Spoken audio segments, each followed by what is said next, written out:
अस्सलाम वालेकुम स्टूडेंट्स, आज हम स्टार्ट करेंगे अपना topic RH blood group system. इससे पहले आप दो ब्लड ग्रुप सिस्टम के बारे में पढ़ चुके हैं, एमएन और एबीओ ब्लड ग्रुप सिस्टम। अगर डिस्कवरी की तरफ देखें तो लैंड स्टैंडर्ड ने 1930 में रेसस मंकी में इसको डिस्कवर किया, जिसकी वजह से इसको जो नेम दिया वो भी दिया आरएच ब्लड ग्रुप। अगर हम देखें कि आरएच क्या है, तो आरएच फैक्टर एक एंटीजन है जो कि पाई जाती है आरबीसी के प्लाज्मा मेम्ब्रेन या उसकी सरफेस पर। अगर ये आरएच फैक्टर या आरएच एंटीजन मौजूद होती है तो हम उसे पॉजिटिव कहते हैं या प्लस कहते हैं।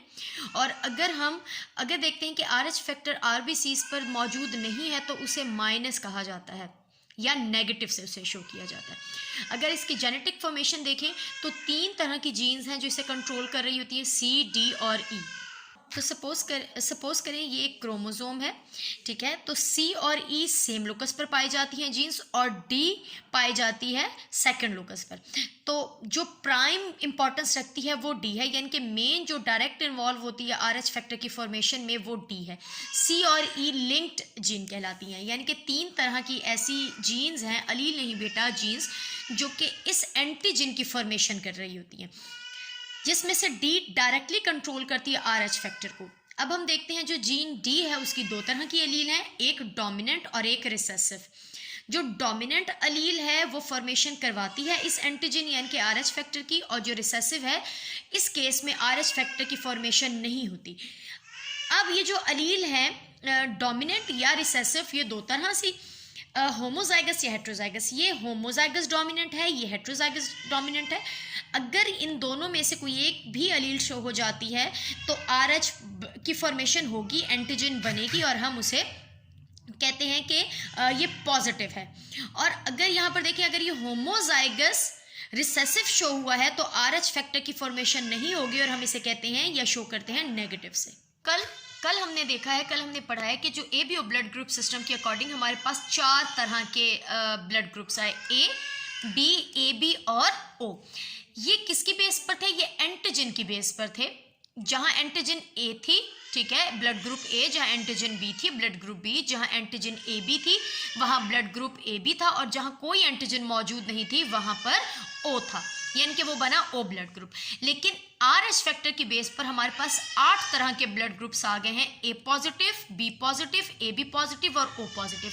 ये ऐसे ब्लड ग्रुप हैं जिनके पास आरएच फैक्टर मौजूद है। दूसरी A negative, B negative, A B negative और ओ नेगेटिव, ये वो 4 तरह के ग्रुप हैं जिनमें आरएच फैक्टर एंटीजन कहीं पर अटैच नहीं होता है आरबीसीज पर।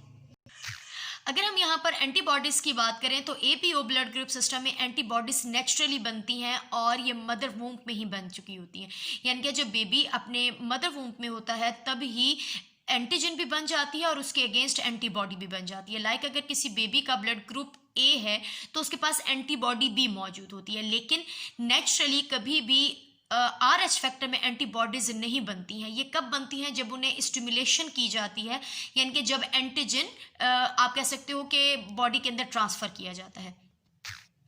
लास्ट हमारा टॉपिक है ट्रांसफ्यूजन। हम देखते हैं कि पॉजिटिव और नेगेटिव में ट्रांसफ्यूजन किस तरह से हो सकती है। ये आपने पहले ही पढ़ चुके हैं कि एंटीजन अगर होती है तो उसके अगेंस्ट में ही एंटीबॉडी बनती है। आरएच पॉजिटिव ब्लड और RH negative blood. RH positive blood में एंटीजन है और आरएच नेगेटिव में एंटीजन नहीं है। तो RH negative blood easily transfer किया जा सकता है आरएच पॉजिटिव में, क्योंकि ना एंटीजन बनेगी और ना ही कोई एंटीबॉडी की फॉर्मेशन होगी। लेकिन अगर आप यही रिवर्स कर देते हैं कि एक ऐसा पर्सन जिसके पास आरएच पॉजिटिव है, यानी कि वो पॉजिटिव ब्लड ग्रुप रखता है, वो किसी नेगेटिव ब्लड ग्रुप वाले को अगर ब्लड ट्रांसफ्यूज कर देता है तो आरएच नेगेटिव के पास नेचुरली कोई भी एंटीबॉडी नहीं है, लेकिन जब एंटीजन जाएगा, आरएच फैक्टर जाएगा, तो ये भी एंटीबॉडी की फॉर्मेशन करना स्टार्ट कर देंगी और रेड ब्लड सेल की क्लम्पिंग होना स्टार्ट हो जाएगी या उसे तोड़ना शुरू कर देते हैं। कल एबीओ ब्लड ग्रुप सिस्टम में हमने डिस्कस किया है कि ए बी और ओ ब्लड ग्रुप्स जो बनते हैं, लेकिन आज आरएच फैक्टर की वजह से या आरएच ब्लड ग्रुप सिस्टम की वजह से हमारे पास ह्यूमन बीइंग में 8 तरह के ग्रुप्स होते हैं, A positive, B positive, A B positive, O positive, A negative, B negative, A B negative और ओ नेगेटिव। लेकिन इन 8 ब्लड ग्रुप में से सिर्फ एक वो ब्लड ग्रुप है जो कि हर एक को आप कह सकते हैं कि ब्लड दे सकते हैं, और वो है O नेगेटिव। यानी कि O के पास ना तो ABO ब्लड ग्रुप सिस्टम की एंटीजन है और ना ही RH फैक्टर मौजूद है, यानी कि RH एंटीजन मौजूद है, इसलिए वो हर एक को ब्लड ग्रुप इजीली ट्रांसफर कर सकता है। लाइक एंटीजन नहीं है तो एंटीबॉडी भी नहीं बनेगी, लेकिन ये हर एक से रिसीव नहीं कर सकता है बच्चों, इसलिए O नेगेटिव को कहा जाता है यूनिवर्सल डोनर।